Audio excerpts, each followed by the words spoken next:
নমস্কার, দেখছেন টিভি9 বাংলা। যুক্তিযুদ্ধ নিয়ে আপনাদের সঙ্গে আমি অনির্বাণ। রাজ্যের প্রাক্তন মুখ্যমন্ত্রী মমতা বন্দ্যোপাধ্যায় এই মুহূর্তে দল বাঁচাতে ব্যস্ত। তার সঙ্গে ঠিক কতজন বিধায়ক এই মুহূর্তে তিনি নিজেও বোধহয় জানেন না। আবার যারা উল্টো দিকে গিয়েছিলেন তাদের মধ্যেও নাকি অনেকে ফিরতে চান তাদের কাছে। সব মিলিয়ে তৃণমূলে এখন প্রবল ডামাডোল। শুধুমাত্র বিধায়ক সংখ্যা নিয়ে নয়, পাড়ায় পাড়ায়, ব্লকে ব্লকে, মিউনিসিপ্যালিটিতে, কর্পোরেশনে অথবা অন্যান্য স্তরের জনপ্রতিনিধিরা এই বেলা ওবেলা পদত্যাগ করছেন। আজকে যেরকম বিধাননগরের মেয়র কৃষ্ণ চক্রবর্তী পদত্যাগ করলেন। কলকাতার মেয়র পদত্যাগের অপেক্ষায় আছেন, তৃণমূল নেত্রী তাকে আগাম অনুমতি দিয়েই রেখেছেন। ঠিক এমন একটা অবস্থায় মমতা বন্দ্যোপাধ্যায়কে ঘুরে দাঁড়ানোর জন্য, খবরে ভেসে থাকার জন্য দেশদ্রোহিতাকে হাতিয়ার করছেন, দেশ বিরোধী কার্যকলাপকে হাতিয়ার করছেন। না হলে বাংলাদেশে একটা তৃতীয় শ্রেণীর ছাত্র নেতার খুন নিয়ে, সেই খুনের সঙ্গে আমার আপনার দেশ, মমতা বন্দ্যোপাধ্যায়েরও দেশ ভারত, তাকে জড়িয়ে মমতা বন্দ্যোপাধ্যায় এমন মন্তব্য কেন করলেন? শুধু তাকে জড়িয়ে নয়, সে দেশের স্বরাষ্ট্রমন্ত্রী, তাকে জড়িয়ে সরাসরি ভারতকে হাদির খুনের জন্য দায়ী করে মমতা বন্দ্যোপাধ্যায়ের এই মন্তব্য দেশদ্রোহিতা নয়, তাহলে কোনটাকে দেশদ্রোহিতা বলে? আর যদি এটা দেশদ্রোহিতাই হয়, তাহলে যার সব চলে যায়, এমনকি ৮০ জন নির্বাচিত বিধায়কের ৬০ জনও চলে যায়, তার ঠিক সেই মুহূর্তে এমন দেশদ্রোহী মন্তব্য করার কারণ কি? দেশ বিরোধী শক্তির দিকে হাত বাড়িয়ে দেওয়া, অথবা সিগন্যাল, মেসেজ, আমি কিন্তু আপনাদের কথা শুনে কাজ করতে রাজি, আমাকে প্লিজ তুলে ধরার চেষ্টা করুন, বা অন্তত একটু এগিয়ে দেওয়ার চেষ্টা করুন।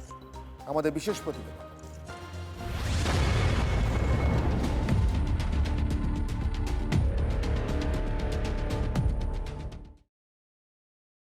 বাংলাদেশ থেকে একটা বড় খুনিকে এসটিএফ অ্যারেস্ট করেছিল, জেনে রাখুন। হোম মিনিস্টার নিজে আমাকে ফোন করে বলছেন, এতদিন তো কই আমি বলিনি, মুখ করিনি। 152 বিএনএসএ এটা একদম রাষ্ট্রদ্রোহিতার মধ্যে পড়ে। 2025-এর 12ই ডিসেম্বর বাংলাদেশে জুলাই আন্দোলনের মুখ ওসমান হাদি হত্যাকাণ্ডে তোলপাড় পড়ে গিয়েছিল আন্তর্জাতিক মহলে। নির্বাচন পরবর্তী বাংলায় সেই বিতর্ক টেনে এনে কেন্দ্রীয় স্বরাষ্ট্রমন্ত্রী অমিত শাহের নাম জড়িয়েছেন মমতা বন্দ্যোপাধ্যায়। তা নিয়েই কলকাতা থেকে শিলিগুড়ি একাধিক অভিযোগ দায়ের হলো তৃণমূল নেত্রীর বিরুদ্ধে। বাংলাদেশ থেকে একটা বড় খুনি মেঘালয় দিয়ে বাংলায় চলে আসে, ওর আমাদের এসটিএফ তাকে ধরে। তারপরে হোম মিনিস্টার নিজে আমাকে ফোন করে বলছেন, আপ থোড়া আপকো বেঙ্গল পুলিশ কো বল দো এ বাত বাহার মে নেই कहने के लिए। কাকে দিয়ে খুন করিয়েছিলেন, কার কার নাম বেরিয়েছিল, আজ গভর্নমেন্ট চেঞ্জ হলেও মনে রাখবেন আমি তো সবটাই জানি। প্রাক্তন মুখ্যমন্ত্রীর এই বক্তব্যের বিরুদ্ধে শিলিগুড়ি সাইবার ক্রাইম থানায় অভিযোগ দায়ের করেছেন আইনজীবী রিঙ্কি চট্টোপাধ্যায় সিংহ। ইউএপিএ ধারাসহ একাধিক ধারায় প্রাক্তন মুখ্যমন্ত্রীর বিরুদ্ধে ইতিমধ্যেই শিলিগুড়ি সাইবার ক্রাইম পিএসে কিন্তু মামলা দায়ের করেছেন তিনি, এবং একই সঙ্গে আগামী দিনে আগামী ৮ তারিখ হাইকোর্টে যাচ্ছেন। ৮ তারিখে হাইকোর্টে যাচ্ছি যে অবিলম্বে ওনাকে অ্যারেস্ট করুন, কারণ উনি দেশের সার্বভৌমত্বকে একদম প্রশ্নের মুখে ফেলে দিয়েছে। রাষ্ট্রদ্রোহের মামলায় ওনাকে অবিলম্বে গ্রেপ্তার করা হোক। একই অভিযোগে মমতা বন্দ্যোপাধ্যায়ের বিরুদ্ধে লালবাজারে সাইবার ক্রাইমে অভিযোগ দায়ের হয়েছে অখিল ভারত হিন্দু মহাসভার পক্ষ থেকে। সে যে দেশই হোক, মমতা বন্দ্যোপাধ্যায় কারোর নাম বলেনি। মমতা বন্দ্যোপাধ্যায় বলেছে অমিত শাহ এটাকে বলেছে সাপ্রেস করে রাখুন, আর অমিত শাহ খুঁজছে কিভাবে মমতা বন্দ্যোপাধ্যায়কে এখন জেলে ঢোকানো যায়। হাদি হত্যা নিয়ে মমতার তত্ত্বে তীব্র প্রতিক্রিয়া তৈরি হয়েছে। প্রাক্তন মুখ্যমন্ত্রীর মন্তব্য দেশের সার্বভৌমত্ব ও নিরাপত্তার পক্ষে বিপজ্জনক বলে দাবি করছেন বিশেষজ্ঞরা। অত্যন্ত উস্কানিমূলক, বিভ্রান্তিমূলক বক্তব্য মমতা বন্দ্যোপাধ্যায় রেখেছেন। ভারত বিরোধী শক্তি বাংলাদেশে উজ্জীবিত হবে, হিন্দুদের উপর আক্রমণ বাংলাদেশে হয়তো বাড়তেই পারে। এই ধরনের আন্তর্জাতিক ঘটনাতে রাষ্ট্রীয়, জাতীয় এবং আঞ্চলিক অ্যাডভান্টেজ তোলার জন্যে ব্যবহার করার প্রচেষ্টা করেন, সেটা কিন্তু সরাসরি ভারতবর্ষ এবং ভারতবর্ষের রাষ্ট্রীয় পরিকাঠামোর বিরুদ্ধে যাবে। মমতা বন্দ্যোপাধ্যায়ের বিরুদ্ধে তোষণের রাজনীতির অভিযোগ ছিল, এবার দেশদ্রোহিতার অভিযোগে মামলা রুজু হলো তার বিরুদ্ধে। প্রশ্ন উঠছে, ক্ষমতা হারানোর পরে হঠাৎ করে বাংলাদেশের ঘটনাকে টেনে আনার পিছনে কি কারণ রয়েছে? মমতা কি জানেন না বর্তমান ভূ রাজনৈতিক পরিস্থিতিতে এর কি তীব্র প্রতিক্রিয়া হতে পারে, নাকি সবটাই জেনে শুনে গাঁট গুনে হিসেব কষে? প্রসেনজিৎ চৌধুরী, সুজয় পাল ও হিমাদ্রি মণ্ডলের রিপোর্ট, টিভি9 বাংলা। অত্যন্ত গুরুত্বপূর্ণ এই বিষয় নিয়ে আজকে এই বিতর্কে আমার সঙ্গে একাধিক অনেক অতিথি, বেশ কয়েকজন অতিথি আজকে যোগ দেবেন, জয়েন করবেন। আমার সঙ্গে আপাতত যারা রয়েছেন তাদের সঙ্গে আপনাদের একে একে পরিচয় করে দিই। আমার ঠিক ডান দিকে রয়েছেন অভ্র সেন, আমার একেবারে ডান দিকে রয়েছেন সৌগত সিনহা। অভ্র সেন বিজেপির পক্ষ থেকে, সৌগতবাবু প্রফেসর এবং বিজেপি পন্থী। আমার সঙ্গে রয়েছেন শোয়েব চৌধুরী বাংলাদেশ থেকে। শোয়েব চৌধুরী ব্লিটজ পত্রিকার সম্পাদক। এরপরেও আরও যে অতিথিরা যোগ দেবেন তাদের সঙ্গে আপনাদের একে একে পরিচয় করাবো। আমি প্রথমে শোয়েব চৌধুরী আপনার কাছে আসবো।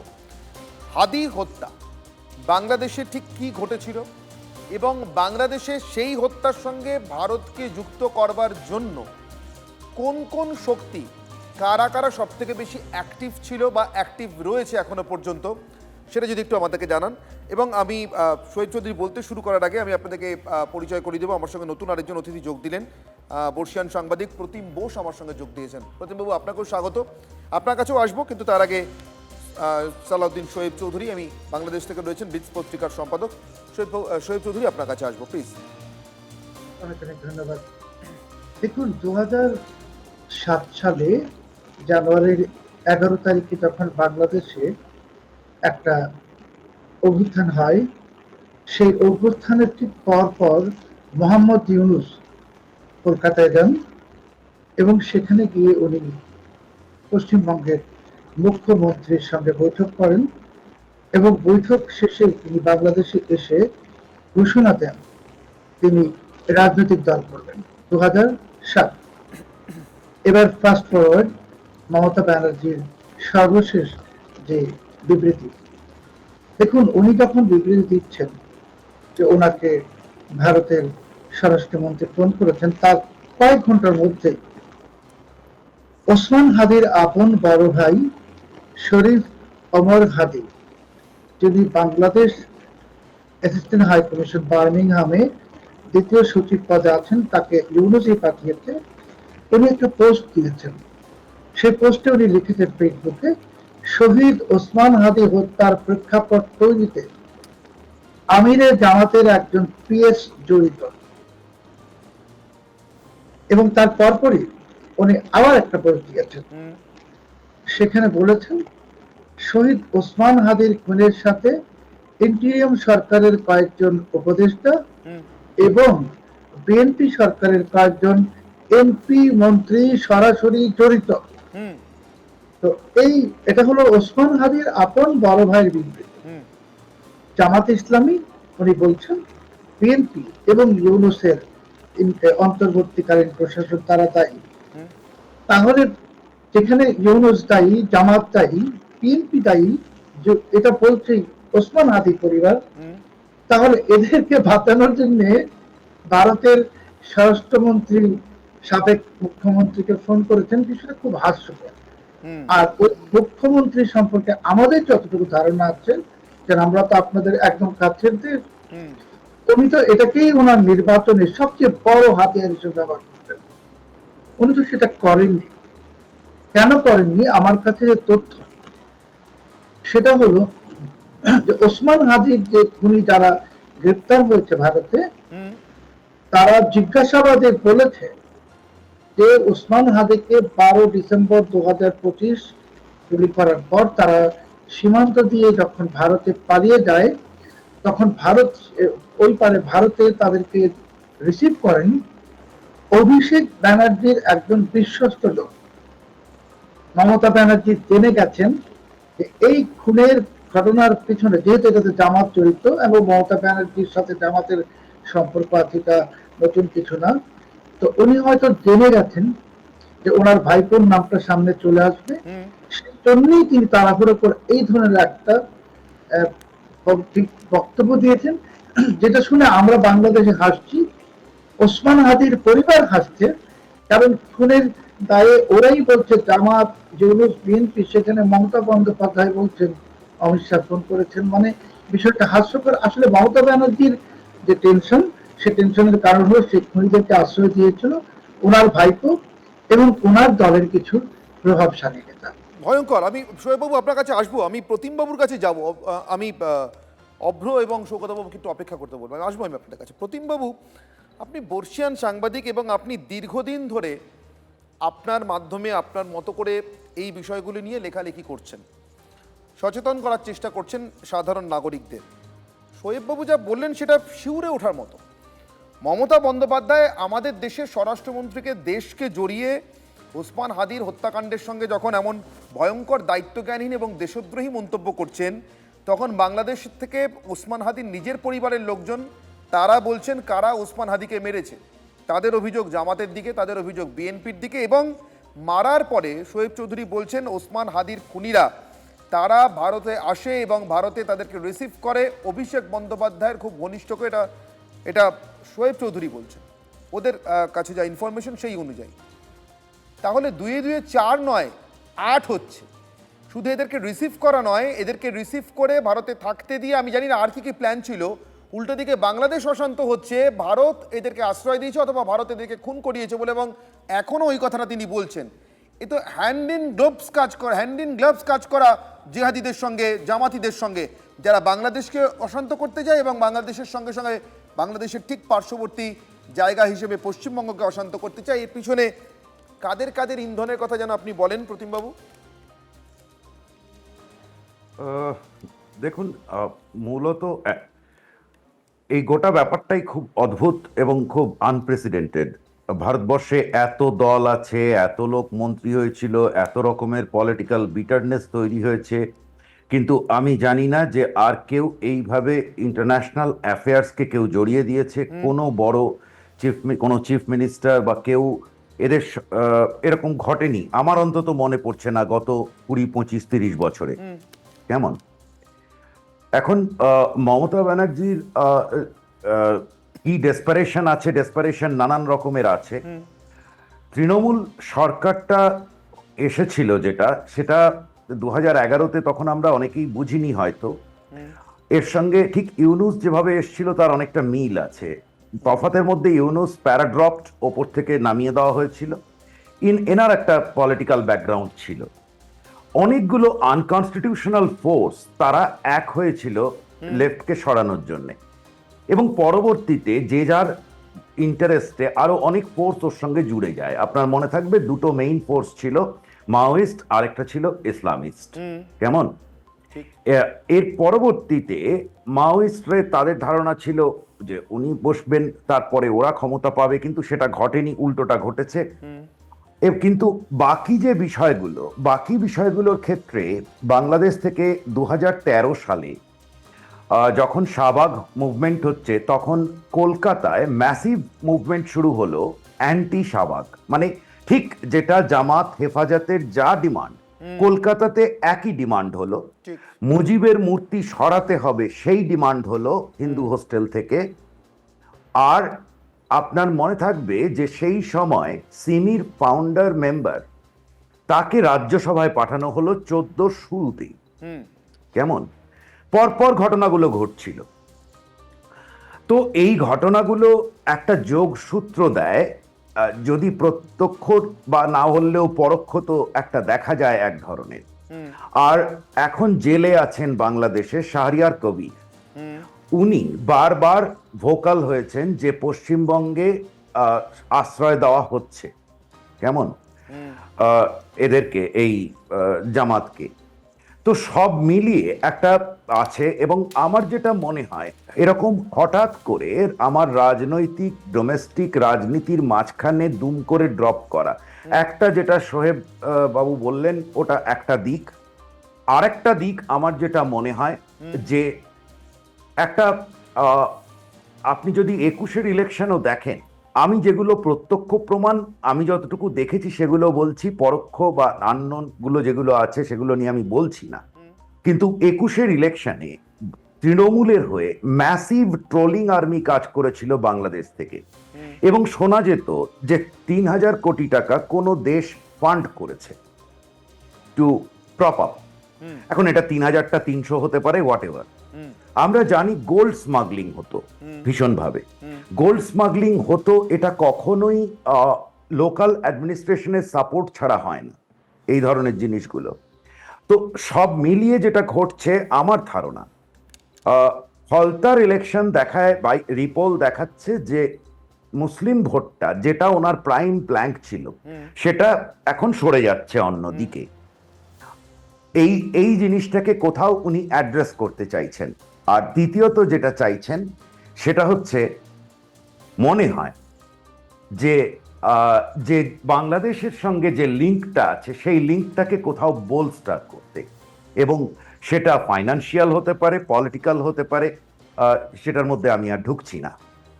প্রতিমবাবু, আমি আপনার কাছে আবারও ফিরবো। খুব ইন্টারেস্টিংলি প্রতিমবাবু এবং শোয়েব চৌধুরী আমার সঙ্গে দুই বর্ষিয়ান সাংবাদিক তাদের মতো করে বেশ কিছু ডটেড লাইন জুড়ে দিয়েছেন। কৃষাণু মিত্র তৃণমূল কংগ্রেসের পক্ষ থেকে মুখপাত্র আমার সঙ্গে যোগ দিয়েছেন, এবং আমার সঙ্গে কৌশিক বৈদ্য আন্তর্জাতিক সম্পর্ক বিশেষজ্ঞ কৌশিকবাবুও যোগ দিয়েছেন আমার সঙ্গে। আমি প্রত্যেকের সঙ্গে কথা বলবো, কিন্তু কৃষাণুবাবু আমি প্রথম আপনার কাছে আসবো। আমি একেবারে প্রতিমবাবুর কথার শেষ দিকে সূত্রগুলো ধরে আপনার কাছে আসছি। মমতা বন্দ্যোপাধ্যায় পরশুদিন বললেন এই কথাটা, এই হাদি হত্যার সঙ্গে সরাসরি ভারতকে জুড়ে দেওয়া, ভারতের স্বরাষ্ট্রমন্ত্রীকে জুড়ে দেওয়া। গতকাল একটা বিদ্রোহ ঘটল, আজকে সেই বিদ্রোহের পর বিদ্রোহীদের মধ্যে কয়েকজন তৃণমূল কংগ্রেসে ব্যাক করতে চাইছেন। তাদের মধ্যে প্রথম যে দুজনের বাইট পেলাম আমরা, নিশ্চিতভাবে আমি এখানে কোনো সম্প্রদায় জুড়তে চাইছি না আলাদা করে, আরও অনেকেরই বাইট আসতে পারে, তারা হিন্দু তৃণমূল বিধায়ক হতে পারে, কিন্তু প্রথম যে দুজনে বাইট পেলাম তারা তৃণমূলে ফিরতে চান। একজন মোশাররফ হোসেন, আরেকজন পাঁচলার কুখ্যাত দাঙ্গা খ্যাত গুলশান মল্লিক। আমরা দিদির সঙ্গেই আছি, দিদির কাছেই থাকবো, কোথাও যাইনি। কিছু একটা ভুল বোঝাবুঝি হয়েছিল কোথাও। কি মমতা বন্দ্যোপাধ্যায় দেশকে বলি রেখেই, দেশের স্বার্থকে বলি দিয়েই যে গ্যাম্বেলটা করলেন, খুব খারাপ গ্যাম্বেল যদিও, সেটা কাজ দিতে শুরু করেছে? কৃষ্ণবাবু, এটাই চাইছিলেন আপনারা? অন্তত জিতে যাওয়া মুসলিম বিধায়করা তৃণমূলের সঙ্গে থাক, বার্তাটা গেল। প্রথম কথা হচ্ছে যে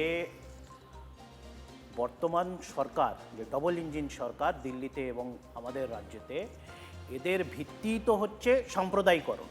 তো সুতরাং তুমি সম্প্রদায় জুড়তে চাইছো না, কি চাইছো না, মানুষ কিন্তু সব জানে কি উদ্দেশ্যটা কি। আমরা যদি মিডিয়া প্রোপাগান্ডা দেখি বিগত এক দশকের উপরের সময়, যাকে ভিত্তি করে বর্তমান ক্ষমতাসীন দল ক্ষমতা এসছে বা ধরে রেখেছে, সেটা হচ্ছে সাম্প্রদায়িকরণ, হিন্দু মুসলিম বিভাজন। তো সুতরাং এই সুরসুরিগুলো থাকবে। আমার নেত্রী কারুর নাম বলেন। এখন তোমরা কিসে উপনীত হচ্ছ, কি ব্যাপার, কে এসে কি বলছে? একজনকে শুনলাম কোনো প্রাক্তন সাংসদের বিষয়ে বলতেন, আর তিনি সাংসদ যদি তার যদি বৈধতা না থাকে, তিনি যদি কোনো বিদেশি নাগরিক হয়ে থাকেন, তার যদি কোনো বেআইনি ব্যাপার থাকে, তাহলে তার স্পিকার তার জন্য ব্যবস্থা নিত। স্পিকার না নিয়ে তিনি পার্লামেন্টারি কমিটির যদি মেম্বার হয়ে থাকেন, সেটা তো ক্ষমতাসীন দল মানে বিজেপি সরকার, মোদী সরকারের অনুমোদন এবং সম্মতি ছাড়া তো হয়নি। তা ওনার উপর যদি এতই অভিযোগ থেকে থাকে, সেইগুলো যদি বৈধতা থাকে, সেইগুলো ওনার পার্লামেন্ট ছেড়ে দেওয়ার এত বছর পরেও যদি আমাদের আলোচনা করতে হয়, তাহলে মোদী সরকার করলোটা কি? তৎকালীন স্পিকার কি করলেন? ব্যবস্থা নিলেন না কেন? অভিযোগ তো সেই সময় উঠেছিল, তাহলে প্রমাণ কি সেদিন কম পড়িয়া ছিল? আজকে প্রমাণ কি পড়েছে? হাইকোর্ট খোলা আছে, চলে যান। আর এই অভিযোগ নেত্রী তিনি এই যে যতজন কথা বললেন, আমি দেখলাম যে অসভ্য বাংলারও একজন প্রতিনিধি আছেন। আমরা তো আমাদের এই পশ্চিম বাংলাকে সভ্য বাংলা মনে করি, ওপারে অসভ্য বাংলা কাকে শহীদ কী সব বলছেন, আমাদের এসব জানাজানি নেই। এটা পররাষ্ট্র ব্যাপার, ভারত সরকার বলবেন। যদি কোনো কিছু ভুল হয়ে থাকে, যদি অন্যায় হয়ে থাকে, নিয়ম বহির্ভূত হয়ে থাকে, বেআইনি হয়ে থাকে, তাহলে স্বরাষ্ট্রমন্ত্রী চুপ আছেন কেন? দেশের প্রধানমন্ত্রী চুপ আছেন কেন? পররাষ্ট্রমন্ত্রী চুপ আছেন কেন? রাজ্যের মুখ্যমন্ত্রী চুপ আছেন কেন?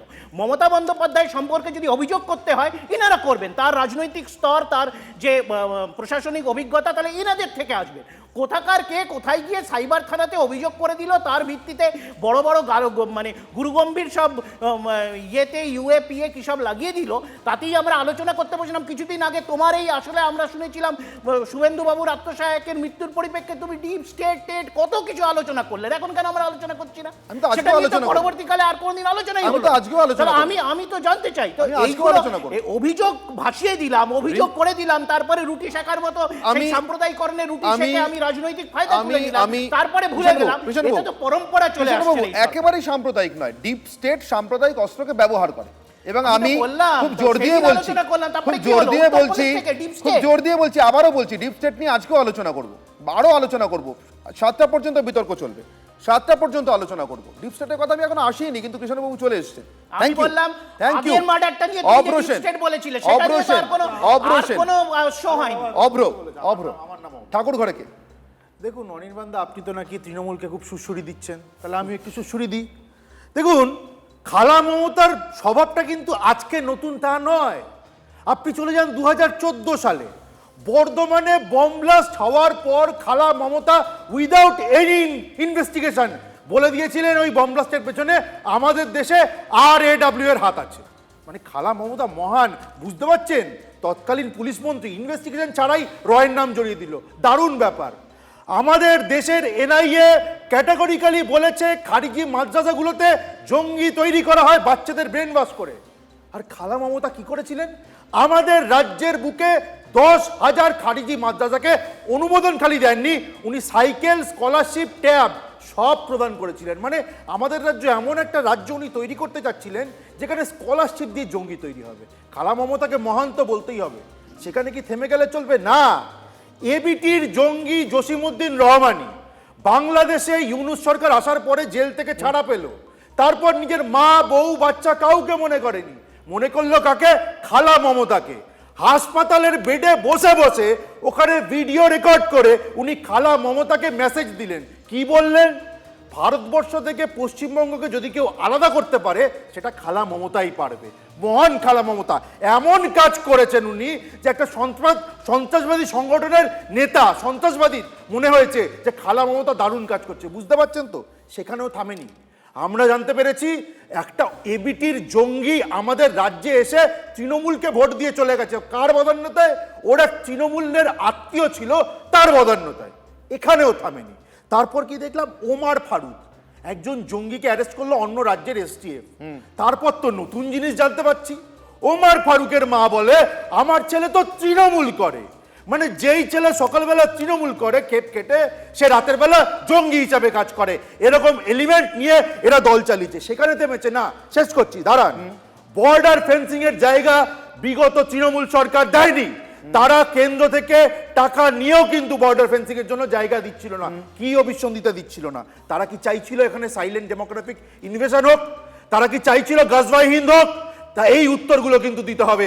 এই তৃণমূল কংগ্রেস এরা জিহাদিদের সমর্থন করে, এরা ফান্ডামেন্টালিস্টদের সমর্থন করে, আর তাদের সমর্থন নিয়েই চলে। এদেরকে ধিক্কার, ধিক্কার, ধিক্কার। এটা কোনো নতুন ঘটনা নয়, এটা খালা মমতার স্বভাব। উনি সবসময় এটা করেন। অভ্র আরো সুযোগ দেবো, আরো আসবো। কৃষাণুবাবু কিছু প্রশ্ন তুলেছেন, সেগুলো নিয়েও কথা বলবো, নিশ্চিতভাবে জিজ্ঞাসা করবো। কিন্তু যেহেতু প্রতিমবাবুকে আমার ছেড়ে দিতে হবে, তাই প্রতিমবাবুর কাছে আসবো। আমার সঙ্গে রিঙ্কু চ্যাটার্জি সিং, যিনি মমতা বন্দ্যোপাধ্যায়ের বিরুদ্ধে এই অভিযোগটি দায়ের করেছেন এই মন্তব্যের পরিপ্রেক্ষিতে।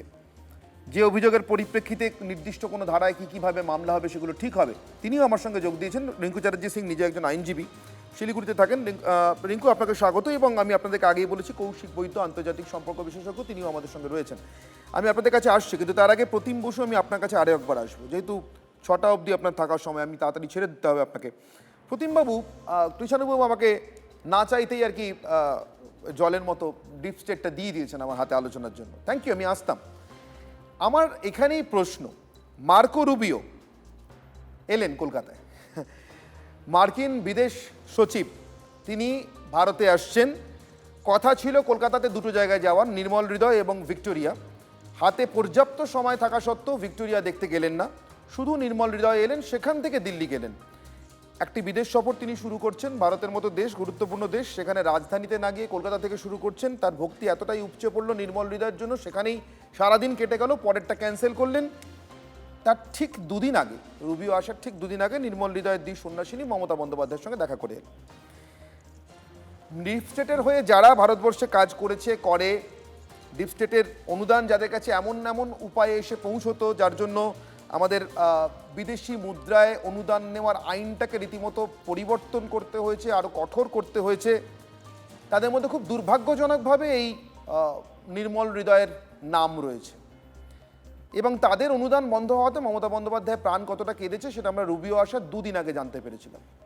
রুবিও এলেন, রুবিও আসার দুদিন পরে মমতা বন্দ্যোপাধ্যায়, বা একদিন পরে মমতা বন্দ্যোপাধ্যায় সরাসরি সেটা প্রেস কনফারেন্স করে বললেন। মমতা বন্দ্যোপাধ্যায় পরশু হাদি হত্যার সঙ্গে ভারতকে যুক্ত করলেন। আজকে গুলশান মল্লিক, মোশাররফ হোসেনরা মমতা বন্দ্যোপাধ্যায়ের প্রতি আস্থা ফিরে পেলেন। আমি কি আর কোনো ডটেড লাইন মিস করে গিয়েছি? না, বেশি মিস করেননি।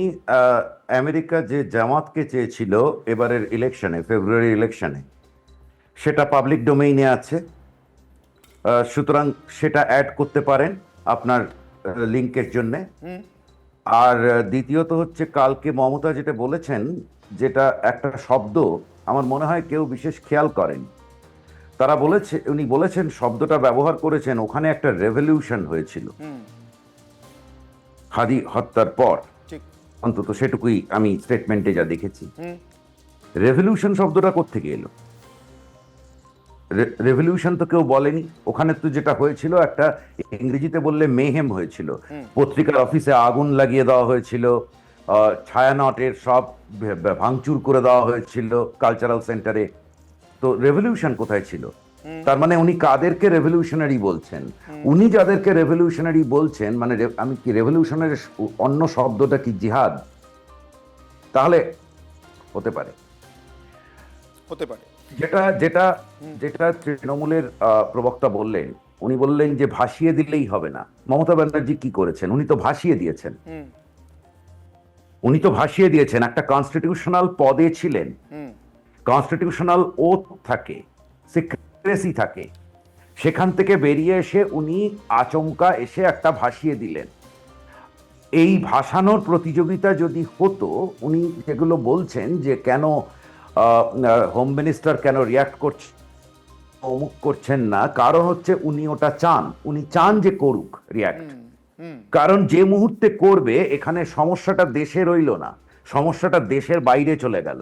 এবং উনি আপনি খুব সুন্দর লিঙ্ক করেছেন যে মার্কো রুবিও এলেন। মার্কো রুবিও এসেছিলেন 2 ঘন্টা থেকে 3 ঘন্টার জন্য, কেমন?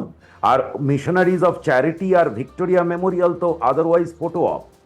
তো উনি মিশনারিজ অফ চ্যারিটি যে সম্পর্কে যেটা আপনি বললেন, সেটাও অবশ্যই শোনা যায়। সুতরাং এই যে লিঙ্কগুলো এস্টাবলিশড রয়েছে, এবং খুব আশ্চর্যের বিষয় হচ্ছে যেটা 2011 সালে মমতা ব্যানার্জি জেতার পর হিলারি ক্লিন্টন এসে 1 ঘন্টার ওপর মিটিং করেছিলেন ওনার সঙ্গে। আর 2026 সালে একই সেটিং, নতুন সরকার এসছে পশ্চিমবঙ্গে, এসছেন সেক্রেটারি অফ স্টেট, কিন্তু তিনি চিফ মিনিস্টারের কোনো সময় চাননি, তিনি এখানে মিটিং করতে চাননি। তো সুতরাং এই পয়েন্টটা আপনি অ্যাড করতে পারেন তার সঙ্গে পুরো সেটিং এর ভেতর। 14 বছর পর সেক্রেটারি অফ স্টেট এলেন, কিন্তু 14 বছর আগে সেক্রেটারি অফ স্টেট তৎকালীন রাইটার সিকি মহাকরণে গিয়ে মিটিং করেছিলেন। নির্ধারিত সময়, মানে যে সময় ছিল সেই সময় পেরিয়ে গিয়েছিল। যদিও সেই মিটিংয়ে কি আলোচনা হয়েছিল আজ পর্যন্ত আমরা কিছু জানি না, শুধু ওই কমিউনিস্টদের খেয়ে দিয়েছেন অভিনন্দন ইত্যাদি ছাড়া, মানে ওই সামান্য কিছু গোল গোল কথা ছাড়া, আর বাকিটা আমরা জানি না এখন। উইকিলিক্সে বেরিয়েছে কিছু। হ্যাঁ, কিন্তু এবারেরটা এখনো জানতে এবারে এখন তিনি সময়ই চাইলেন না, আর ওই মিটিংটা কি কথা ছিল সেটা আজও জানতে পারিনি। আমার সঙ্গে আন্তর্জাতিক সম্পর্ক বিশেষজ্ঞ কৌশিক বৈদ্য রয়েছেন। কৌশিকবাবুর বিশেষত্ব রয়েছে বাংলাদেশ সম্পর্কে চর্চার ক্ষেত্রে। কৌশিকবাবুর কথা অত্যন্ত গুরুত্বপূর্ণ আজকের জন্য। আদি মন্তব্যের জেরে এবার খাস কলকাতাতেও, অর্থাৎ রাজ্যের রাজধানীতেও মমতা বন্দ্যোপাধ্যায়ের বিরুদ্ধে অভিযোগ দায়ের। বিস্তারিত জানবো আমাদের প্রতিনিধি সুজয় পালের সঙ্গে কথা বলে। সুজয়, যদি বিস্তারিতভাবে জানাও, কে অভিযোগ দায়ের করেছেন, কোথায় অভিযোগ দায়ের হয়েছে? দেখো, অখিল ভারত হিন্দু মহাসভার তরফ থেকে ডক্টর চন্দ্রচূড় গোস্বামী কলকাতা পুলিশের সাইবার থানা, অর্থাৎ লালবাজারে যে সাইবার থানা রয়েছে, সেখানে প্রাক্তন মুখ্যমন্ত্রী মমতা বন্দ্যোপাধ্যায়ের বিরুদ্ধে সরাসরি অভিযোগ করেছেন যে ওয়াই চ্যানেল থেকে মমতা বন্দ্যোপাধ্যায় হাদি মৃত্যু নিয়ে যে ধরনের কথা বলেছে সেটা সম্পূর্ণ ভিত্তিহীন এবং কোনো তথ্যের ছাড়াই তিনি শুধুমাত্র রাজনৈতিক কারণে এই ধরনের মন্তব্য করেছেন, যা থেকে দুই দেশের সম্পর্কে একটা প্রভাব পড়তে পারে। সেই কারণেই মমতা বন্দ্যোপাধ্যায়ের বিরুদ্ধে দেশদ্রোহিতার যে ধারা, সেই ধারায় অভিযোগ এনে মমতা বন্দ্যোপাধ্যায়ের বিরুদ্ধে আইনানুগ ব্যবস্থা নেওয়া হোক, প্রয়োজনে গ্রেফতার করা হোক, সেই আর্জি জানানো হয়েছে। এবং ইতিমধ্যেই সাইবার ক্রাইম থানায় অভিযোগ দায়ের হয়েছে এবং তার ভিত্তিতে মামলা রুজু হতে পারে, তেমনটাই আমরা লালবাজার সূত্রে জানতে পারছি। ধন্যবাদ সুজয়। কথা বলছিলেন সুজয়ের সঙ্গে। প্রথম যিনি অভিযোগ দায়ের করেছেন রিঙ্কু চ্যাটার্জি সিং, শিলিগুড়িতে। এবার যাবো রিঙ্কু দেবীর কাছে। রিঙ্কু দেবী নিজেও একজন অ্যাডভোকেট বা লয়ার। রিঙ্কু দেবী, আপনার কাছে আমার প্রশ্ন, মমতা বন্দ্যোপাধ্যায় কত পরশু এই মন্তব্য, তারপর আপনার অভিযোগ দায়ের করতে যাওয়া। আপনি নিজে এই অভিযোগ দায়ের করার পর প্রত্যেকের তো একটা এক্সপেকটেশন থাকে সরকারের কাছ থেকে, পুলিশের কাছ থেকে। আপনি যখন পুলিশে এই অভিযোগ দায়ের করেছেন, আপনার এক্সপেকটেশন কি অ্যাজ এ লয়ার? আপনি নিশ্চয়ই বুঝতে পারছেন আমি ঠিক কি বলতে চাইছি। আমার আর বিস্তারিতভাবে নিশ্চয়ই আপনার কাছে বলার দরকার নেই। নমস্কার আপনাদের সবাইকে। আমার দৃষ্টিভঙ্গিতে না, সমস্ত ভারতবাসীর দৃষ্টিভঙ্গিতে উনি রাষ্ট্রদ্রোহের মতন অপরাধ করেছেন। আর ওনাকে এই দণ্ডে দণ্ডিত করে ওনাকে আমি জেলে পাঠাতে চাই। আর সমস্ত ভারতবাসীর সামনে এই এক্সাম্পল তুলে দিতে চাই যে রাষ্ট্র সর্বোপরি, তারপরে সবকিছু, ব্যক্তি বিশেষ দল তারপরে আসে। বেশ, আপনি আমাদের সঙ্গে থাকুন। আমি তিনি যেই অপরাধ করেছেন, সেই আমি আবারও আপনার কাছে আসবো। তার কিছুদিন আগেই আপনি আরেকটি অভিযোগ দায়ের করেছেন মমতা বন্দ্যোপাধ্যায়ের সম্পর্কে ওই একই থানাতে, সেটা নির্দিষ্ট একটি সম্প্রদায় কেন্দ্রিক মন্তব্যের পরিপ্রেক্ষিতে তার নির্বাচনী প্রচার চলাকালীন। সে প্রসঙ্গে আমি আসবো, কিছুক্ষণ পরে আসছি। আমি কৌশিক বৈদ্যর কাছে যাব, আন্তর্জাতিক সম্পর্ক বিশেষজ্ঞ। কৌশিক বাবু, এতক্ষণ ধরে আমাদের যে কথা চলছে, বিতর্ক চলছে, আলোচনা চলছে, তার মাঝখানে বারবার উঠে আসছে বাংলাদেশের বর্তমান পরিস্থিতি এবং তার পরিপ্রেক্ষিতে পশ্চিমবঙ্গে যে নির্দিষ্ট সন্ত্রাসবাদী গোষ্ঠীগুলি বাংলাদেশের তারা অ্যাক্টিভ হতে চায় বা হয়ে রয়েছে বা অতীতে ছিল, তাদের লক্ষ্য এবং সেই লক্ষ্য পূরণে মমতা বন্দ্যোপাধ্যায়ের এই মন্তব্য কোথাও বড়সড় হাতিয়ার হয়ে উঠল কিনা, বা অতীতে কোনোভাবে তার কার্যকলাপ তাদের হাতিয়ার হয়ে উঠেছিল কিনা। কৌশিকবাবু, নমস্কার। প্রথমত একটা কথা বলি, সেটা হচ্ছে মমতা ব্যানার্জি যে কথাটা বলেছেন সেটা তো অত্যন্ত কুকথা, এটা নিয়ে কোনো বিতর্ক নেই। কিন্তু মানে জিনিসটা হচ্ছে যে আমাদের ভারতবর্ষের হোম মিনিস্টার থেকে মমতা ব্যানার্জি যে কমেন্ট মানে হয়েছে, যে কিছু কিছু কমেন্ট, এমন কমেন্ট হয়েছে যেটা আমাদের অভ্যন্তরীণ রাজনীতিতে সুবিধা নেওয়ার জন্য বিদেশ নীতির সম্পর্ক কিন্তু খারাপ হয়েছে। এর আগেও আমরা দেখেছিলাম যে অমিত শাহের মন্তব্য করেছিলেন আরশোলার মতন বাংলাদেশিদের বের করে দেওয়া, এবং সেটা বাংলাদেশে পরবর্তীকালে তার ধ্বংসাত্মক কার্যকলাপ আমরা দেখেছিলাম। মমতা ব্যানার্জির এই যে মন্তব্য হাদি, অ্যাকচুয়ালি বুঝতে হবে হাদিটা কে এবং হাদির হত্যা করে কারা লাভবান হয়েছে। হাদিকে হত্যা করে কিন্তু অরিজিনালি লাভবান হয়েছে বাংলাদেশের জামাতপন্থীরা। এবং বাংলাদেশে যে গোটা যে বিষয়টা উনি বিপ্লব বলেছেন, আমি একদম বিশ্বাসী না, কারণ এটা ছিল পুরোপুরি মার্কিন মদতে এই পুরো পরিষ্কার পিকচার, এবং ইউনুসকে বসানো ছিল মার্কিনদের নিজস্ব স্বার্থের জন্য।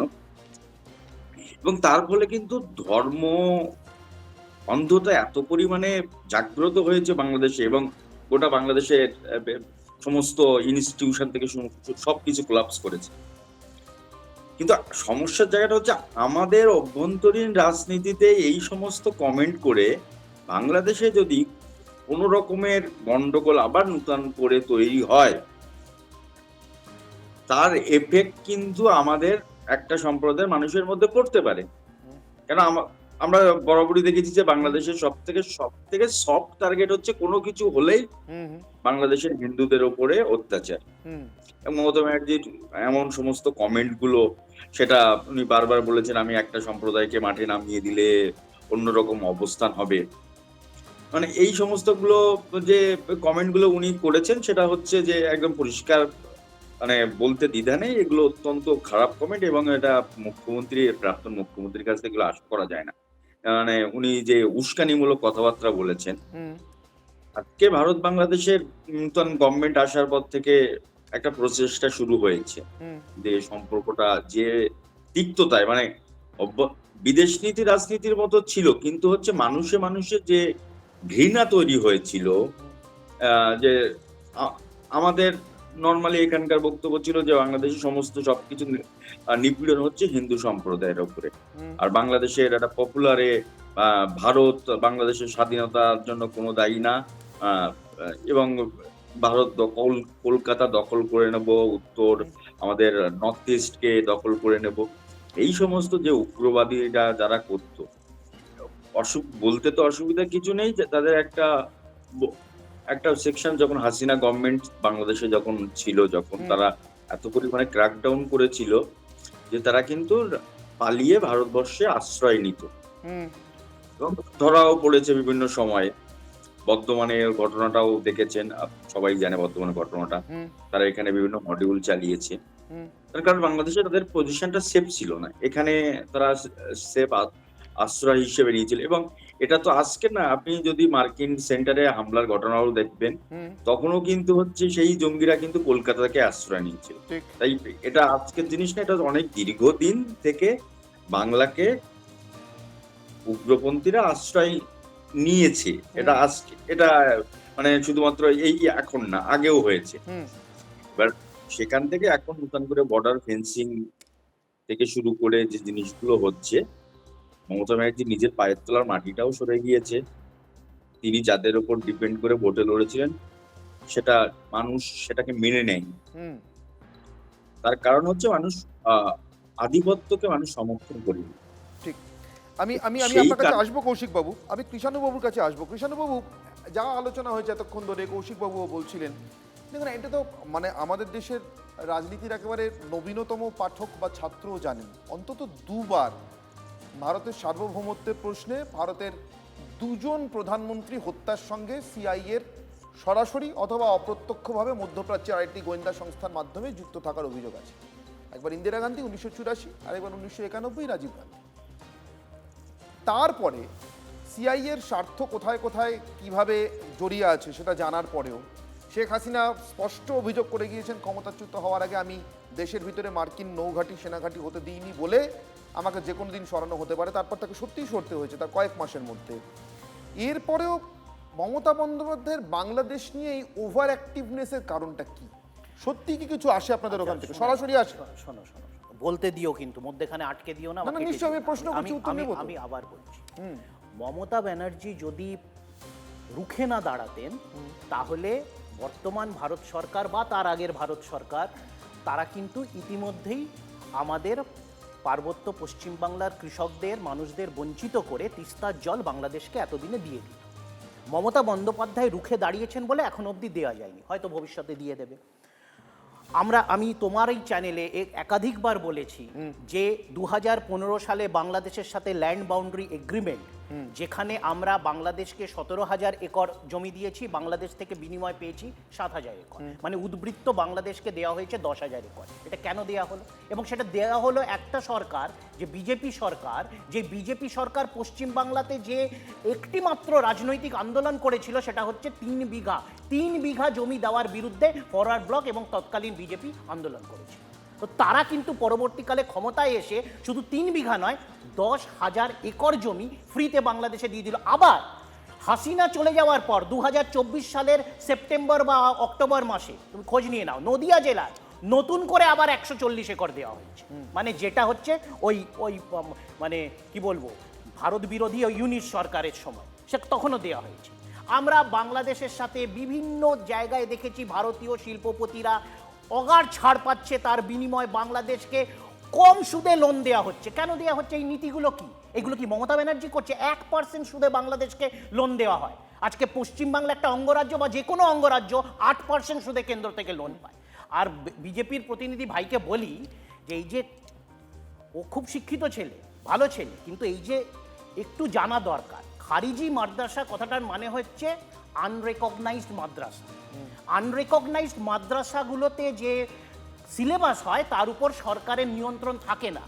ওই জন্যে বিভিন্ন সরকারের, আগের বাম সরকারেরও এর আগে তৃণমূল সরকারেরও খারিজি মাদ্রাসাগুলোকে অনুমোদন দিয়ে রেগুলারাইজ করে সরকারি সিলেবাস সেখানে ঢোকানো, এটা উদ্দেশ্য ছিল।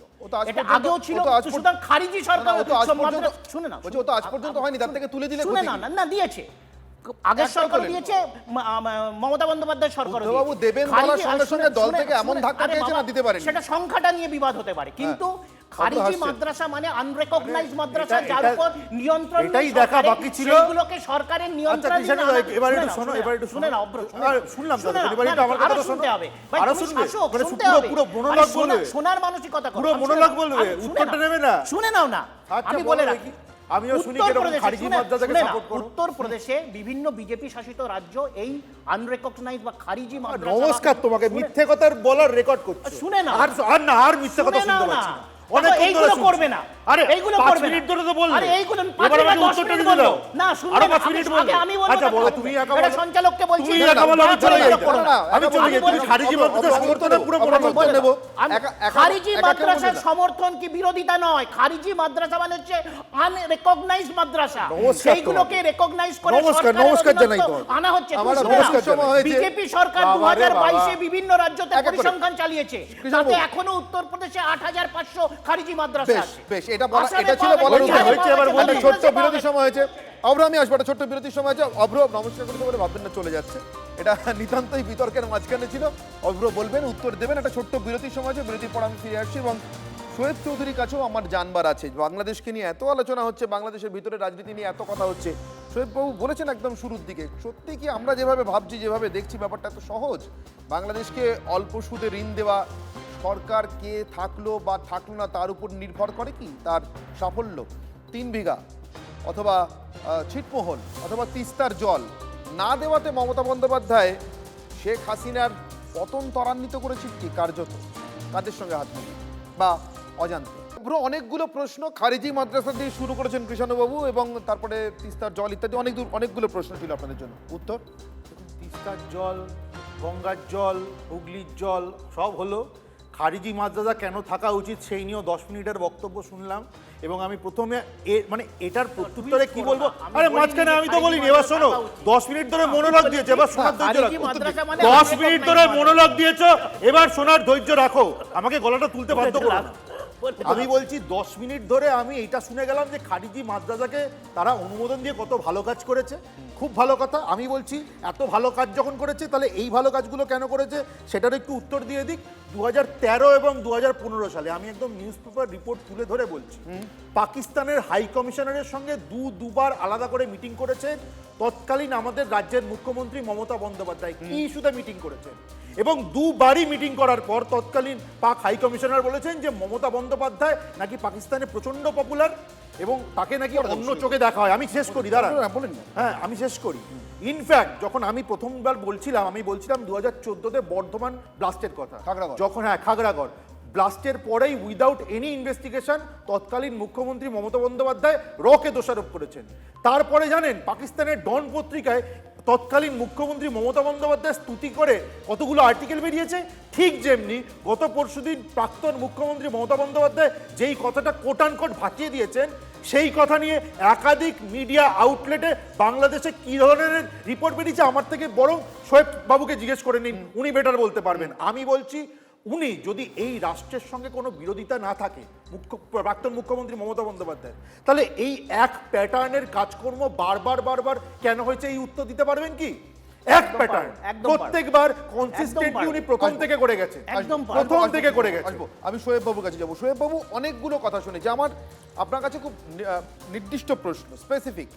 এক হচ্ছে তিস্তা জলবন্টন চুক্তি কার্যত ভেটো দিয়ে আটকে দেওয়া মমতা বন্দ্যোপাধ্যায়ের, তাতে শেখ হাসিনার বাংলাদেশের ভিতরে জনপ্রিয়তা কমেছে কিনা, তাদের জামাত বিএনপির জনপ্রিয়তা বেড়েছে কিনা, বা তাদের সুবিধা হয়েছে কিনা, বা চরমপন্থীদের সুবিধা হয়েছে কিনা হাসিনাকে ভারতের এজেন্ট প্রমাণ করতে, অর্থাৎ ভারত থেকে আমরা কিছুই পাই না, হাসিনা শুধু দিয়ে যান। 1, 2, খারিজি মাদ্রাসা এবং এই চরমপন্থী রাজনৈতিক শক্তিগুলো, জিহাদি শক্তিগুলোর সম্পর্কে আপনাদের অভিজ্ঞতা কি? এগুলো খারিজি মাদ্রাসা থাকলে এদের সুবিধা হয় কি হয় না? দেখুন, আমি তার আগে আপনার দুটো প্রশ্নের জবাব দেওয়ার আগে আমি একটা ব্যাকগ্রাউন্ড বলবো। এখানে তৃণমূল কংগ্রেসের একজন বলেছেন যে আমাদের বাংলাদেশটা নাকি অসভ্য বাংলা। তো ওনার সেই সভ্য বাংলার সভ্য মমতা ব্যানার্জির একটা অতীত ইতিহাস আমি এখন তুলে ধরবো, সুস্পষ্ট উদাহরণ। 2021 সালে 26শে মার্চ ভারতের প্রধানমন্ত্রী শ্রী নরেন্দ্র মোদী বাংলাদেশের স্বাধীনতার সুবর্ণ জয়ন্তী উদযাপনে অংশগ্রহণের জন্য আসার ঘোষণা দেন। ওনার এই আশাটাকে প্রতিহত করার ঘোষণা দেয় বাংলাদেশে হেফাজতে ইসলাম, এবং বলে যে নরেন্দ্র মোদীর এই আশা, এটার বিরুদ্ধে তারা জিহাদ ঘোষণা করছে। পশ্চিমবঙ্গে বসে মমতা ব্যানার্জি তখন ঘোষণা দেন, হেফাজতকে বলেন যে নরেন্দ্র মোদীর এই বাংলাদেশে যাওয়াটাকে তোমরা অবশ্যই টাকাও। এই হলো মমতা ব্যানার্জি জঙ্গি। বাংলাদেশে যাওয়াটা প্রয়োজন। পরশুদিন আমি আরেকটা তথ্য দিচ্ছি, কথা বলছেন, আরেকটা ঘটনা হেফাজতে ইসলামে যারা নেতৃত্ব দিয়েছিলেন এই বিক্ষোভের, আমি পার্টিকুলারলি একজন মৌলানাকে চিনি, কৃষ্ণবাবু, তিনি পরে এসে পশ্চিমবঙ্গে ওয়াজ করে গিয়েছেন, পরে এসে ভারত সরকারের নজরে আসার পর বন্ধ করেছেন। প্লিজ বলুন। আমি আরেকটা তথ্য দিচ্ছি। পরশুদিন শ্রীমতী মমতা ব্যানার্জির ওই বিতর্কিত বক্তব্যের পর ওনার চেষ্টা ছিল যাতে বাংলাদেশের সাথে ভারতের সম্পর্কটা খুব খারাপ হয়ে যায়, এবং গতকালকেই বাংলাদেশের প্রধানমন্ত্রী তারেক রহমানের রেড টেলিফোন 7 ঘন্টা বিকল ছিল, তাকে হত্যা করার ষড়যন্ত্র হয়েছিল। হলে মমতা ব্যানার্জির আগের দিনের বক্তব্যে অ্যান্টি ইন্ডিয়া সেন্টিমেন্ট উস্কে দিয়েছিলেন। গতকালকে এই জঙ্গিরা তারেক রহমানকে হত্যার চেষ্টা করেছে, তার মানে মমতা ব্যানার্জি বাংলাদেশে যা যা ঘটছে জঙ্গিদের সবকিছুর সঙ্গে জড়িত এবং তিনি অবগত। আর আপনারা যারা খারেজি মাদ্রাসা বলছেন, আমরা যেটাকে কওমি মাদ্রাসা বলি, এটা আমি 30 বছর ধরে এই কওমি মাদ্রাসার উপরে গবেষণা করেছি, অসংখ্য বই লিখেছি। কওমি মাদ্রাসা হলো জিহাদের কারখানা, এক শব্দে। এর অসংখ্য প্রমাণ, আপনার এই ছোট অনুষ্ঠানে এত প্রমাণ দেওয়া যাবে না, কিন্তু আমি তৃণমূল কংগ্রেসে যিনি বলেছেন আমরা নাকি অসভ্য বাংলা, ধিক্কার জানাচ্ছি তাদেরকে। আপনাদের এই শব্দের জন্য, আপনারা তো আসলে জিহাদি, এই জন্য আমাদের বাঙালিকে আপনারা বলছেন অসভ্য বাংলা। আপনাদের কাছে সভ্য হলো জামাত ইসলামী, আপনাদের কাছে সভ্য হলো পাকিস্তানের পাপের বীজ, এরাই হলো আপনাদের কাছে সভ্য, আর আমরা বাঙালিরা আপনাদের কাছে অসভ্য। আপনাদেরকে লজ্জিত হতে হবে। বাঙালি আপনার কবে বাঙালি হলে? না, শোয়েব চৌধুরী বাঙালি হবেন না। সে কি আপনাদের বাঙালি, আপনারা এত বাঙালির ব্যাপারে আমরা এই এত বাঙালি আমার- নই। এত যা বাঙালি বাবা, বলেন, এত সংকুচিত হয়ে ওরে গেলেন। বাবা, এ কি শুনছি? কিন্তু বাংলা ভাষায় কথা বলেন, গিরগিটির মতো রং বদলে ফেললো তৃণমূল। তাহলে- হ্যাঁ, অব্র। ভোটের আগে আমি ওর বলি বাঙালি এ তো বলে গিরগিটির কি মতো রং বদলে ফেললো তৃণমূল। আরে বাবা, এর শুনে আগে নাও। ভোটের আগে শুনে নাও। তাদের স্ট্যান্ড ছিল যারা বাংলা ভাষায় কথা বলে সবাই খালি বাঙালি না, সবাই ভারতীয়। আর এখন শোয়েব বাবুকে বলছে উনি বাঙালিই নন। মানে আমি বলছি গিরগিটিও লজ্জা পাবে। আবার নমস্কার করছি। আমার সঙ্গে নতুন আরেকজন অতিথি যোগ দিয়েছেন, বিশ্বজিৎ দেব, মিজোরামের অ্যাডভোকেট জেনারেল আমার সঙ্গে যোগ দিয়েছেন। বিশ্বজিৎ বাবু, আপনাকে স্বাগত। আমি বিশ্বজিৎ বাবুর সঙ্গে কোনো কথা বলার আগে এবং কৃষাণু বাবুর কাছে আসার আগে আমি একটু একটা বক্তব্য আপনাদের শোনাই। প্রথমত বিশ্বজিৎ বাবু যেহেতু একটি রাজ্যের অ্যাডভোকেট জেনারেল, বিশ্বজিৎ বাবুকে আমি ডিবেটের পার্ট করতে চাই না। আমার কিছু নির্দিষ্ট প্রশ্ন আছে বিশ্বজিৎ বাবুর কাছে, সেটা আমি জিজ্ঞাসা করে নেব। কিন্তু তার আগে আমি কৃষাণু বাবুর কাছে আসবো। অব্র কিছু প্রশ্ন ছিল তার উত্তর নেওয়ার জন্য। তারও আগে কৃষাণু বাবু, আমি মোহাম্মদ ইউনুসের একটি বক্তব্য আপনাকে শোনাই। শুনতে শুনতে আমাদের কান পচে গেছে, কারণ আমরা জানতাম ওখানে কারা সরকার তৈরি করেছে শেখ হাসিনাকে সরিয়ে, কাদের অঙ্গুলি হেলনে। তবু আরেকবার মনে করিয়ে দেওয়ার জন্য একটা শুনিয়ে রাখছি। মোহাম্মদ ইউনুসের বক্তব্য আমাদের উত্তর পূর্ব ভারতের 7টি রাজ্য, যাকে 7 সিস্টার্স বলা হয়, তাকে নিয়ে ওরা কেমন স্বপ্ন দেখতে অভ্যস্ত। এবার শুনুন। 7 states of India, eastern part of India, called 7 Sisters. They are landlocked country, landlocked region of India. They have no way to reach out to the ocean. We are the only guardian of the ocean for all this region. So this opens up a huge possibility. এই deep স্টেটের বসনে একটা পুতুলের এরকম স্বপ্ন থাকতেই পারে, সমুদ্রের পাহারাদার হওয়ার। কিন্তু এই স্বপ্নের পিছনে আসল স্বপ্নটা হচ্ছে অন্য। ওই ডিপ স্টেটটা কেন্দ্রিক একটা স্বপ্ন। কীরকম স্বপ্ন? ওটা আপনি ইউনুসের কথা যদি পুরোটা বুঝতে না পারেন, তাহলে তার জন্য আমাদের দেশের ভিতরেও এজেন্ট আছে, একদম অ্যাক্টিভ এজেন্ট, শারজিল ইমাম। ইউনুসের সঙ্গে শারজিল ইমামের স্বপ্ন না হয় মিলে যাচ্ছে, লক্ষ্য না হয় মিলে যাচ্ছে, কিন্তু খুব দুর্ভাগ্যজনকভাবে এবং আশঙ্কাজনকভাবে মমতা বন্দ্যোপাধ্যায়ের লক্ষ্য কি মিলে যাচ্ছে কৃষ্ণবাবু? এটাই সব থেকে ভয়ঙ্কর দেখো, প্রশ্ন। আমি আবার বলছি যে তোমাদের একটা পলিটিক্যাল এজেন্ডা হতে পারে, কিন্তু এটা political agenda হতে পারে না। দেশের একটা দেশ কখনো পলিটিক্যাল এজেন্ডা হতে পারে না। তো তোমরা তো কেন এটা ছেলে খেলার পর্যায়ে নিয়ে গেছো কেন? শারজিল ইমামকে ধরবে, মারবে, জেলের হাজতে পড়বে, ফাঁসি দেবে, কেন্দ্র সরকার ব্যবস্থা নিক। আমরা কি আটকেছি? অভিযুক্ত মমতা বন্দ্যোপাধ্যায়ের বিরুদ্ধে ইউপিএতে অভিযোগটা এসেছে। ইউনিস সরকারের সাথে সম্পর্ক ছেদ করতে কি ভারত সরকারকে, মোদী সরকারকে কেউ আটকেছিল? আমরা কি হাত পা ছুড়ে কেঁদেছিলাম? আমরা তো সমর্থন জানিয়েছিলাম। যখন দীপু দাসের হত্যা হলো, আমাদের এখান থেকে একটা কথাও বলেননি দীপু দাসের হত্যার সময়, শুনে নাও। একটা কথাও শুনে বলেননি। নাও না, শুনে- মিথ্যাচার আরে লোকে গিয়ে প্রথম থেকে বিক্ষোভ করে দেখিয়েছে। যাচ্ছে। শুনে নাও, শুনে দীপু নাও। দাসকে যখন লিঞ্চ করা হলো, শুনে নাও। তখন তার এই বডিটা এইভাবে জ্বালিয়ে দেওয়া হলো, বলতে না দিলে একটা নিজেদের- কথা বেরোয়নি নিজেদের তৃণমূলের গড়বড়গুলো মধ্যে। আটকালে তো একটা কথা বেরোয়নি। শুনে নাও। যখন দীপু দাসের- হিন্দুদেরকে অব্র, নির্যাতন দীপু করা হলো দাসের- বাংলাদেশে, একটা কথা শুনে তৃণমূলের নাও, মুখে অব্র, বেরোয়নি। শুনে নাও। একটা কথা বেরোয়নি। আমরা শুধু নিন্দা জানাইনি, আমরা বলেছিলাম যে দীপু দাসের হত্যাকারীদের ব্যবস্থা নেওয়া হোক এবং বাংলাদেশের সাথে সম্পর্ক ছেদ করে সেখানে ইউএন পিস কিপিং ফোর্স পাঠিয়ে সেখানে ব্যবস্থা নেওয়া হোক, সেখানে হিন্দুদেরকে সুরক্ষা দেওয়া হোক। এটা আমার একটা নেত্রী কথা বলেছিলেন। বলেননি আপনারা। আমার নেত্রী বলেছিল। কথা বলে শুনে নাও। যাচ্ছে তখন থেকে। আবার লিমিট বাংলাদেশে থাকে মিথ্যা কথা বলার। তখন ইন্ডিয়ান অ্যাম্বাসেডার, ভারতের রাষ্ট্রদূত কি বলেছিলেন? বাংলাদেশের সাথে আমাদের সম্পর্ক বহুমাত্রিক, মাল্টিফেসেটেড রিলেশনশিপ। একটা ঘটনাতে সেটা কখনো না, দাঁড়ান, এখানে কিন্তু এটা ভুল হচ্ছে। অনির্বাণ দা, এখানে ভুল হচ্ছে, ভুল হচ্ছে। দাঁড়ান। বাংলাদেশ আমাদের শত্রু নয়, বাংলাদেশ আমাদের শত্রু নয়, আমাদের শত্রু ফান্ডামেন্টালিস্টরা। বাংলাদেশ আমাদের শত্রু নয়, আমাদের শত্রু ফান্ডামেন্টালিস্টরা। তৃণমূল এই নোংরামি বন্ধ করুন। তৃণমূল এই নোংরামি বন্ধ করুন।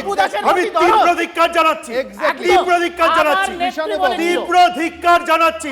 আমি আবার বলছি, বাংলাদেশ আমাদের শত্রু নয়, বাংলাদেশ আমাদের বন্ধু রাষ্ট্র, কিন্তু আমরা ফান্ডামেন্টালিজমের বিরুদ্ধে। আমরা ফান্ডামেন্টালিজমের বিরুদ্ধে।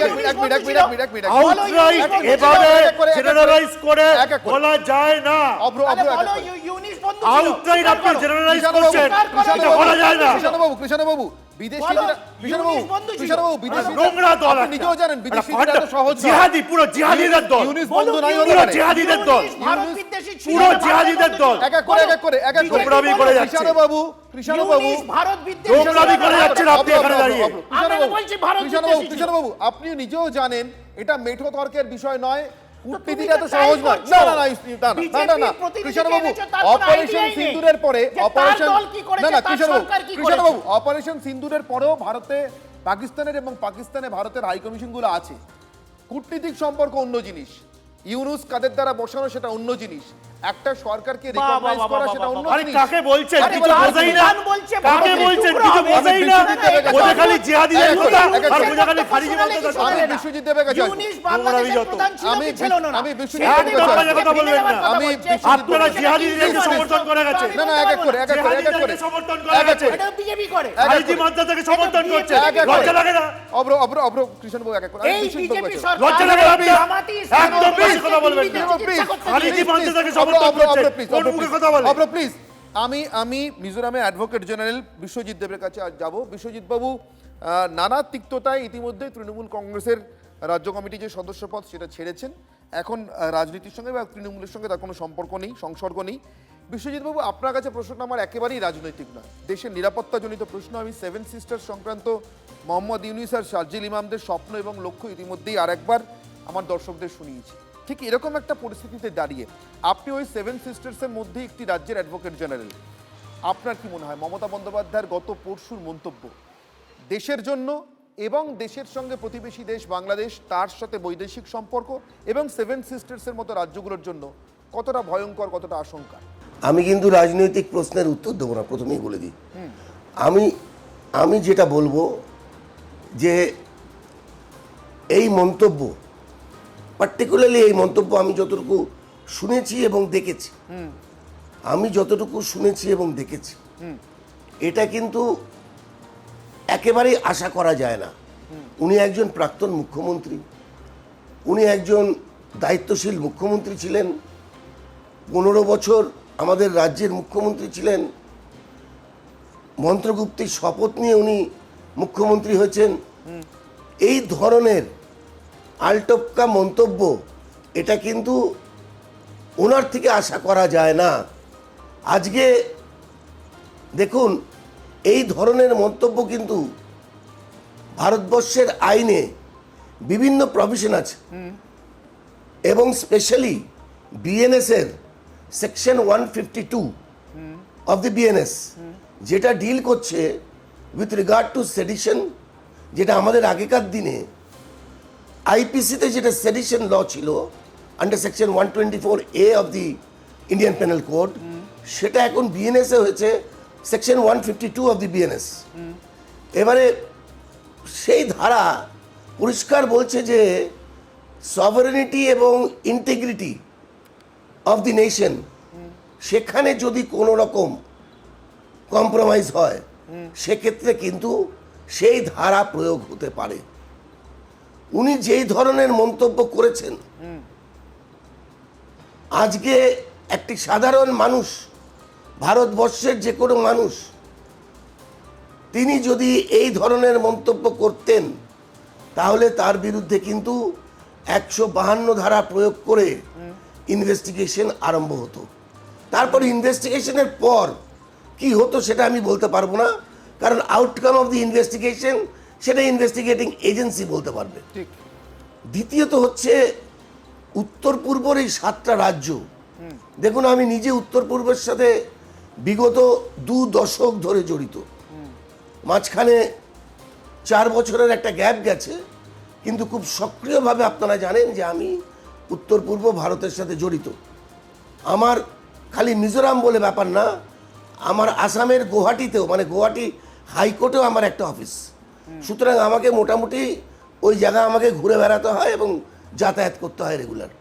আমরা জানি উত্তর পূর্ব ভারতের ওপর কী ধরনের চাপ আছে, কিভাবে বাংলাদেশ, মিয়ানমার এইসব দেশগুলো সাথে আমরা কিন্তু কিভাবে বর্ডারে আছি, এবং যেভাবে এই বর্ডার অঞ্চলগুলো বিভিন্নভাবে ডিস্টার্বড, বিভিন্নভাবে এই অঞ্চলগুলো নানানভাবে ডিস্টার্বড হচ্ছে মৌলবাদী শক্তিদের দ্বারা।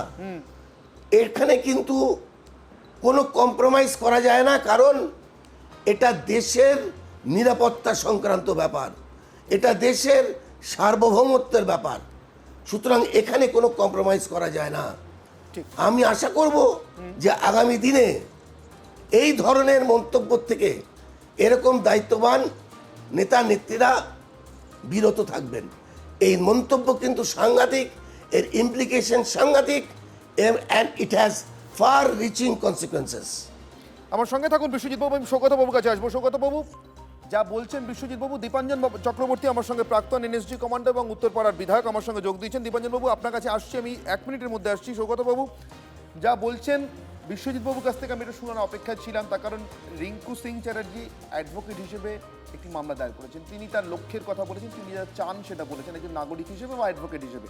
তিনি রাষ্ট্র সর্বোপরি এটা স্মরণ করাতে চান সবাইকে, তিনি যেই হন। বাকি কাজটা কিন্তু সরকারের, নবনির্বাচিত সরকারের। একজন অধ্যাপক হিসেবে আপনার কি এক্সপেকটেশন এই সরকারের কাছ থেকে? অভিযোগ দায়ের হয়ে গিয়েছে। সৌগত বাবু, দেখুন, যখন দীর্ঘ 15 বছর পর এই কুশাসন অপশাসনের একটা সরকার মুক্তি পেয়ে নতুন সুশাসনের সরকার গঠন হলো, আমরা দেখলাম 1 মাসের মধ্যেই শিক্ষা থেকে শিল্প সব কিছুই নতুন আশার আলো দেখাচ্ছে এই নতুন সরকার। আর উল্টো দিকে আমরা দেখলাম এই মমতা ব্যানার্জির শখের তৃণমূল কংগ্রেস যখন অভিষেক ব্যানার্জিকে কেন্দ্র করে ঘরোয়া বিবাদ ভেঙে খান খান হয়ে গেল। আর 60 জন বিধায়ক অন্যদিকে চলে গেছে, 20 জন বিধায়ক তার কাছে আছে। শুনতে পাচ্ছি যে সাংসদেও নাকি এমপিরাও অলরেডি বড় সংখ্যায় তার বিরুদ্ধে রয়েছে। ঠিক এই সময় প্রাক্তন মুখ্যমন্ত্রী কি করলেন, বললেন একটি অমিত শাহকে কেন্দ্র করে তাকে জড়িয়ে যে এই আমাদের যে রাজ্যে ঘটনা ঘটেছিল, বাংলাদেশের ঘটনা, তাতে ওনার কাছে সব ইনফরমেশান আছে। একজন রাজনীতির বক্তব্য রাখতে গিয়ে রাজনীতির মধ্যে এটা সীমাবদ্ধতা থাকা যায় না, কারণ এটি জাতীয় নিরাপত্তা, আন্তর্জাতিক কূটনীতি এবং আইন শৃঙ্খলার সাথে সম্পর্কিত। উনি চেয়েছিলেন জনমনে বিভ্রান্তি, জল্পনা এবং একটা অবিশ্বাস সৃষ্টি করে গোটা ভারতবর্ষকে সহ বাংলাকে একটা বিভ্রান্তমূলক জায়গায় নিয়ে আসা। কারণ আমি সরাসরি বলতে চাই, উনি যে কাজ করেছেন সেটা একটা দেশদ্রোহীর মতো কাজ, দেশ বিরোধী মতো কাজ। দেশকে কালিমালিপ্ত করেছেন উনি, দেশকে গোটা আমাদের বাংলা সহ দেশকে কালিমালিপ্ত করাই ওনার উদ্দেশ্য, সেটা আমরা বারবার দেখেছি। দেশের সার্বভৌমত্বও নষ্ট হয়েছে। আমরা জানি ভারত বাংলাদেশের সম্পর্ক বহু দশকের কূটনৈতিক সহযোগিতা, অর্থনৈতিক অংশীদারিত্ব এবং নিরাপত্তার সমন্বয়, সেই জায়গাকে নষ্ট করারও উনি চেষ্টা করছেন, কারণ ওনার বরাবরই উদ্দেশ্য এই বাংলাকে পশ্চিম বাংলাদেশে কনভার্ট করা, সেই উদ্দেশ্যে ইনি করছেন। এখান থেকে আমি দীপাঞ্জন বাবুর কাছে যাব। দীপাঞ্জন বাবু, সেই জসিমউদ্দিন রহমানের ভিডিও আপনি আজও সম্ভবত তৃণমূলের কারোর কাছ থেকে, এমনকি মমতা বন্দ্যোপাধ্যায়ের কাছ থেকে এর কোনো প্রতিক্রিয়া পাবেন না, কিন্তু আমার মনে হয় আপনি যে প্রতিক্রিয়ার অপেক্ষা করছিলেন সেটা আপনি পেয়েই গিয়েছেন। ওসমান হাদিকে খুন করবার জন্য মমতা বন্দ্যোপাধ্যায় সরাসরি ভারতীয় রাষ্ট্রকে, তার স্বরাষ্ট্রমন্ত্রীকে দায়ী করে দিয়েছেন। রিঙ্কু সিং চ্যাটার্জি ইতিমধ্যেই অভিযোগ দায়ের করেছেন। দীপাঞ্জন বাবু, সরকারটা এখন আপনাদের, পশ্চিমবঙ্গ সরকারটাও, আমি সরাসরি অ্যাকশনের কথা বলছি। দেশের যে কোনো সাধারণ নাগরিক এরপরে কিন্তু জানতে চাইতে পারেন, ও আমি করলে বিলা, প্রাক্তন মুখ্যমন্ত্রী করলে লীলা নাকি? না দেখো, ব্যাপারটা হচ্ছে এই বাংলার প্রাক্তন বিধায়িকার, ওনার কিন্তু কনসিস্টেন্সি যেটা, সেটাকে আমরা প্রশংসা করি, কারণ উনি গত 15 বছর ধরে কনসিস্টেন্টলি দেশ বিরোধিতার কাজ করে গেছেন। ভুলে গেলে চলবে না যে এই সেই মহিলা যিনি খাগড়াগড়ের ঘটনার পর বলেছিলেন যে ওটা রয়ের ষড়যন্ত্র, এবং সেটা তার পরের দিন করাচির বিখ্যাত নিউজ পেপার বা কুখ্যাত ডন তারা ফার্স্ট পেজে বড় করে ব্লগ দিয়ে লিখেছিল।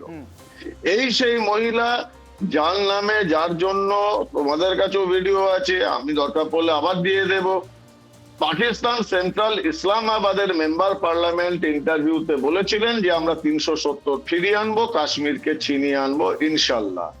সাংবাদিক যখন জিজ্ঞাসা করেন সে সাক্ষাৎকারে যে এত কনফিডেন্টলি আপনি বলছেন কি করে, তো উনি ওখানে বলেন যে हिंदुस्तान बहुत बड़ा मुल्क है, इसमें हमारा बहुत सारे एम्पैथाइजर है, उसमें कम्युनिस्ट पार्टी, अरविंद केजरीवाल और ऐसा कई लोगों का नाम लिया गया था। और উনি বলেছিলেন যে এই অরবিন্দ কেজরিওয়াল, কমিউনিস্ট পার্টি, কংগ্রেস আর সবার শেষে নাম নিয়েছিলেন বাংলার মুখ্যমন্ত্রী মমতা ব্যানার্জি। সেটারও উনি প্রতিবাদ করেননি, আজও করবেন না। এখন ব্যাপার হচ্ছে উনি এবং ওনার দলের লোকেদের শিক্ষার অভাবটা তো দেখাই যাচ্ছে, বাংলার মানুষ দেখছেন। তৃণমূলের প্রতিনিধি একটু আগে চিৎকার করছিলেন অবরোধ, ওখানে ওনারা নাকি ওনাদের নেত্রী বলেছেন। উনি হয়তো জানেন এই ভদ্রলোক, উনি তো অশিক্ষিত নন, মমতা ব্যানার্জি অশিক্ষিত, যে ওরা নাকি ইউএন পিস কিপিং ফোর্স চেয়েছিল, বলেছিল যে ভারত সরকার ইউএন পিস কিপিং ফোর্স। এরা জানেন না ইউএন পিস কিপিং ফোর্স কোনো দেশে ঢুকতে গেলে সেই দেশের নির্বাচিত সরকারকে আমন্ত্রণ জানাতে হয়। তো পিস কিপিং ফোর্স ডাকবেন, এটা যদি মমতা ব্যানার্জি জেনে মানে বলে থাকেন, অবভিয়াসলি বলেছিলেন, আমরা শুনেছি, তো বোঝা যায়। এখন চাপটা হচ্ছে মমতা ব্যানার্জি, যেটা আমাদের বারবার বলেছি, আমাদের সতর্ক থাকতে হবে। কারণ মমতা ব্যানার্জি চাইছে পশ্চিমবঙ্গে একটা বড় ধরনের সাম্প্রদায়িক দাঙ্গা করতে।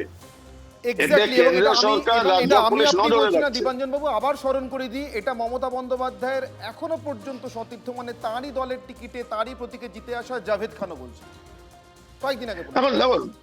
দেখুন জাভেদ খান বলছেন, ওদের তো এখন অন্তর্দ্বন্দ্ব শুরু হয়েছে, কারণ এটা তো একটা কোনো রাজনৈতিক দল নয়। রেগুলার আছে, রেগুলারাইজ করতে হবে, আমি সেটা বুঝতে পারছি, বাঁচার জন্য বলছেন, কিন্তু বলছেন তো না এটা এগুলো ব্যাপারটা কি জানো তো, ব্যাপারটা যেটা আমি বলি, তৃণমূল তো একটা ক্রিমিনাল গ্যাং। এবার গ্যাং এর সবার কাছে কিন্তু কারেক্ট ইনফরমেশন থাকে। জাভেদ খান যেটা বলছে সেটা উনি একজন গ্যাং এর খুব ক্লোজ মেম্বার ছিলেন মমতা ব্যানার্জি, তো গ্যাং এর মেম্বার হিসেবে উনি জানেন ভেতরে কি কি হচ্ছে। তো আমার প্রশ্ন হচ্ছে, যেটা বিশ্বজিৎ বাবুও বলছিলেন, আমিও বলছি, যে ভারতের সংবিধানে আইনে তো প্রভিশন রয়েছে, ইমিডিয়েট ওনাকে অ্যারেস্ট করা হোক। তাতে তিনটে কাজ হবে: এক, ওনার বিরুদ্ধে যে হাজারো দুর্নীতির কেলেঙ্কারি সেটার ইনভেস্টিগেশন হবে কাস্টাডিতে নিয়ে। দ্বিতীয়, ব্যাপারটা আমাদের আরো সুরক্ষিত হবে। তৃতীয়, উনি দাঙ্গা লাগাতে পারবেন না। রিঙ্কু চ্যাটার্জি সিং এর কাছে যাব, যিনি অভিযোগ দায়ের করেছেন মমতা বন্দ্যোপাধ্যায়ের বিরুদ্ধে। যেহেতু 24 ঘন্টা অতিক্রান্ত, আমি রিঙ্কু দেবী আপনার কাছে জানতে চাইবো, স্পেসিফিক্যালি পুলিশের তরফ থেকে আপনার অভিযোগকে এফআইআর এ কনভার্ট করা হয়েছে কি, এবং যদি হয়ে থাকে তাহলে কোন কোন সেকশন, সেটা কি আপনি জানেন, আপনাকে জানানো হয়েছে?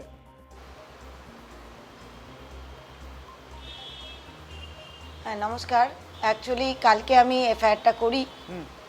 কালকে যখন আমি জিডি এফআইআর দিতে যাই, জিডি নেওয়ার জন্য ওই সাইবার থানার আইসি বোধ বাহানাবাজি করছিল, আমাকে 0 এফআইআর দেখাচ্ছিলেন, আমাকে বলছিলেন কলকাতার জুরিসডিকশন, ওখানে যান, এটা আমি নিতে পারবো না। আমার অনেক ধরনের বাহানা করার পরে অনেক কষ্টে আমি জিডি ওটাকে রিসিভ করিয়ে আনি, আর ওনাকে বলে আসি যে আমি আগামীকাল বা আমি একদিন পরে বা 2 দিন পরে আমি আসবো, এটা জিডিটা কনভার্ট যাতে এফআইআরে হয়ে যায়।